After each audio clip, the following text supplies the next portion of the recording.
こんにちは、ケーキです。この動画ではオーバーフロー水槽の配管を保護し、パイプも隠してくれる、こんな感じのギガンコーナーカバーを作る方法を紹介します。この水槽ではカメを飼育するので、このギガンコーナーカバーはバスキングスポットにもなります。カメを飼育していない通常のアクアリウムでもギガンを自作できるとレイアウトの幅が広がるので、ぜひ作り方を見ていってください。前回までの動画ではスタイロフォームを使ってギガンの骨組みを作り、その上にモルタルを持って岩の形に造形するところまでを紹介しました。今回の動画でモルタルを塗装する様子を紹介してギガンコーナーカバーが完成します。ちなみにこの動画で紹介するギガンコーナーカバーを設置するオーバーフロー水槽も自作していて、その制作の様子も動画で紹介しています。水槽のシステム構成がよくわかると思うので、ぜひそっちも見てください。まず最初に前回の動画で紹介しきれなかった通水テストの様子を紹介しておきます。作ったギガンコーナーカバーが正常に機能して、ろ過層から汲み上げた水が水槽内に流れ込むことと、水槽の水がろ過層に流れ落ちるのを邪魔しないことを確認します。この部分はメンテナンスのために取り外せるようになっています。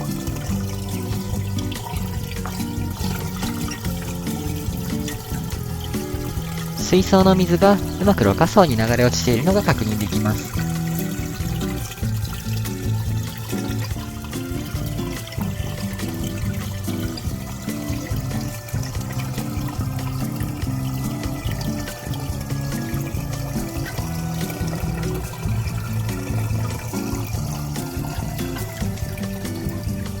ろ過層から汲み上げた水もうまく水槽内に流れ込んでいます。では、ここからは塗装作業です。塗料を塗る前にガラスに接する面を覆っている塩ビ板に塗料がつかないようにマスキングをしておきます。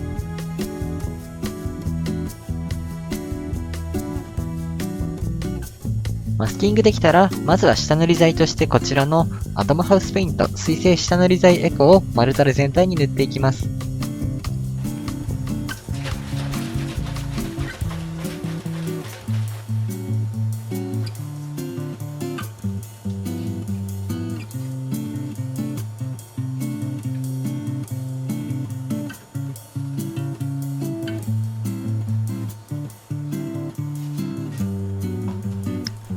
ハケを使って塗り忘れがないように気をつけながら塗っていきます。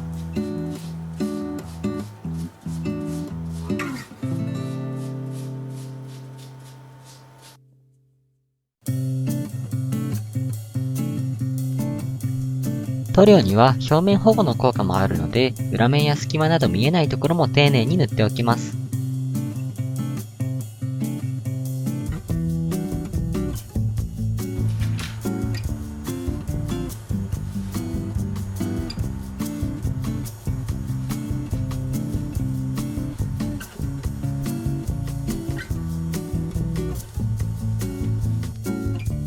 まずは下塗り剤を塗り終わりました。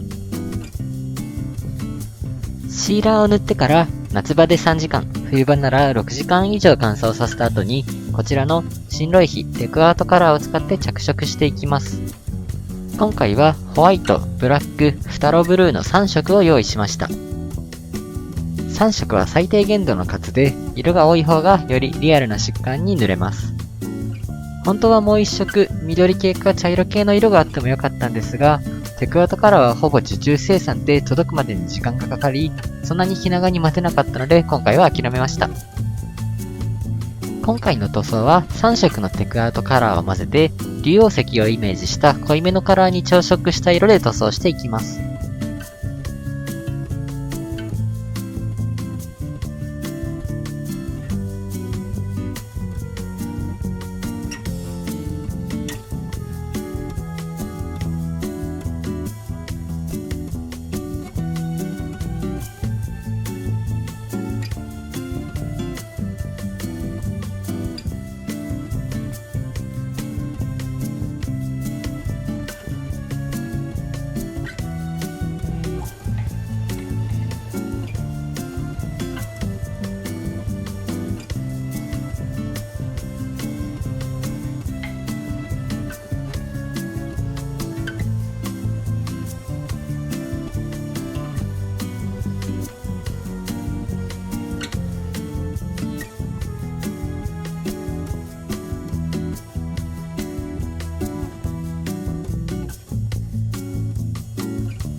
ちょっと色味が暗すぎると思うかもしれませんが、実はテクアートカラーは水中では空気中よりかなり明るい色合いに見えるので、水没する部分はあえて暗めの意識調で塗装しています。裏面とかの完成時に見えない場所を使って仕上がりの色味は塗装前に確認しておくのがいいですね。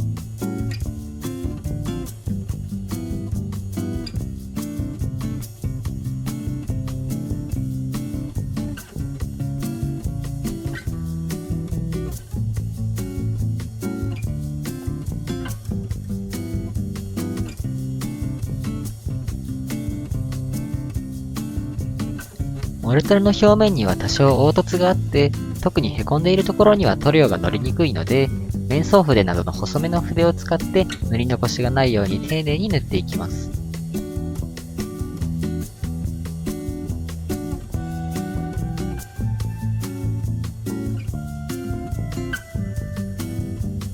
この義眼の頂上部分は水面よりも上に出てくるので、水中部分と同じ色で塗るとちょっと暗すぎます。そのため、義眼の上部は水中部分よりかなり明るめの色合いで塗装します。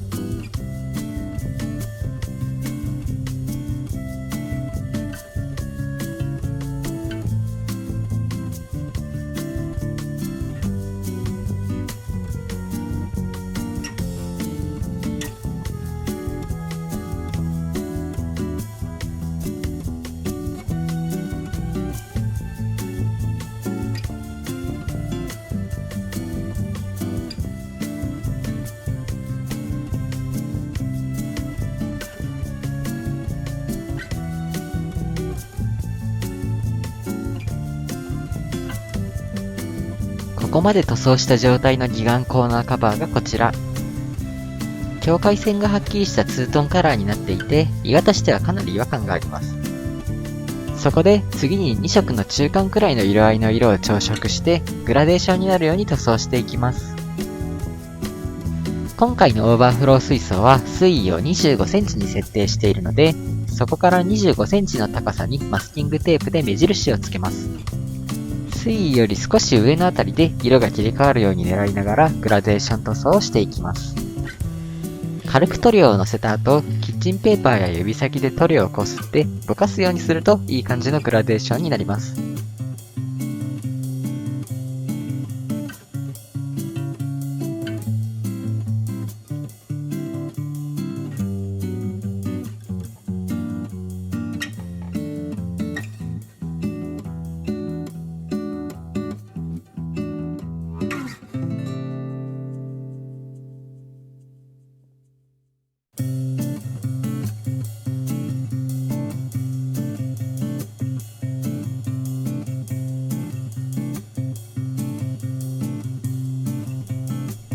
グラデーション塗装が完了した状態がこちら。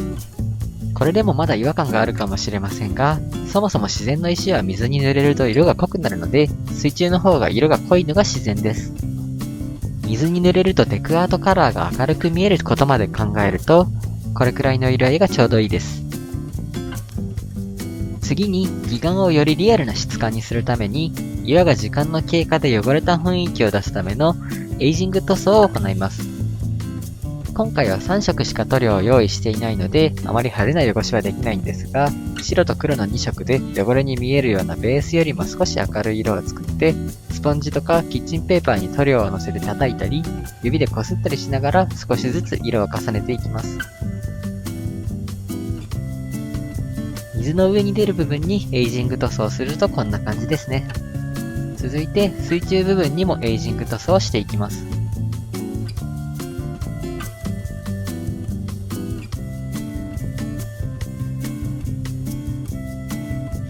ベースカラーに汚しを入れただけではまだまだリアルさに欠けるので、この後はシャドウとハイライトを入れていきます。動画を撮り損ねてしまったので、それぞれの方法を簡単に説明だけしておきます。シャドウ入れは影を塗装で表現することです。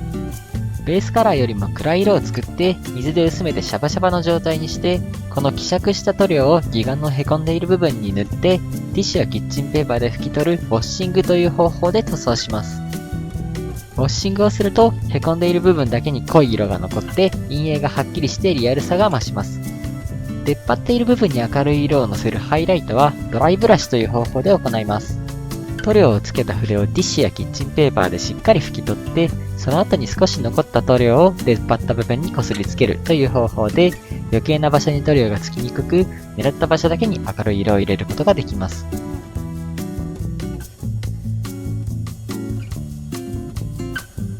ベージング塗装をして、シャドウとハイライトも入れ終わったら、最後に竜王石の特徴的なまだら模様を入れていきます。まだら部分の白をイメージした明るい色を作って、面相筆で余計なところに色がつかないように慎重に塗っていきます。本物の竜王石の模様は黄色っぽかったり緑っぽかったりするんですけども、今回は塗料の色が足りないので、白、青、黒の3色のみで調色しました。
ここまでやれば着色作業は完了です。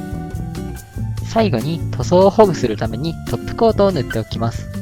今回はターナー色彩の水性 UV カットクリアを使います。水性 UV カットクリアはトップコートとして使用できることはもちろん、紫外線による退色を防ぐ効果もあるので、紫外線ライトを照射するバスキングスポットも兼ねている今回の義眼コーナーカバーにはまさにうってつけです。変なツヤが出るのを避けるため、ツヤ消しタイプを使います。水で少し薄めた水性 UV カットクリアをハケを使って全体に行き渡るよう注意しながら塗っていきます。細かい部分は細い筆を使って塗り残しのないように塗っておきます。ここまでで塗装作業は完了です。こんな感じの義眼が出来上がりました。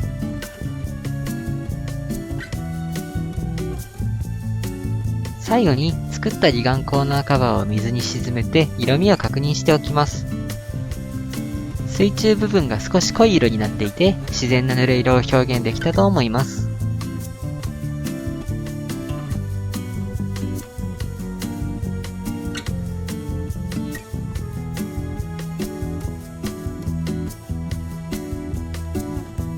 これで自作オーバーフロー水槽に使う義眼コーナーカバーは完成です。かなり手がかかっていますが、オーバーフローパイプを守りつつ、レイアウト素材としても使える良いものが出来上がったと思います。普通の石を組んでこういう形を作ろうとしても、ガラス面との隙間は埋めにくいですし、何かの拍子に壊れる危険や、隙間に汚れが溜まって病気が発生するリスクなどを考えると、義眼を使うメリットは大きいです。大変ですが、ぜひ作ってみてください。次回はこの義眼と合わせてオーバーフロー水槽のレイアウトに使う流木についての自作テクニックを紹介します。ぜひ見てください。また、今回の義眼コーナーカバー作りの様子はブログでも解説しています。ブログでは使用する道具や塗料の選び方などももう少し細かく補足しているので、そっちもよろしくお願いします。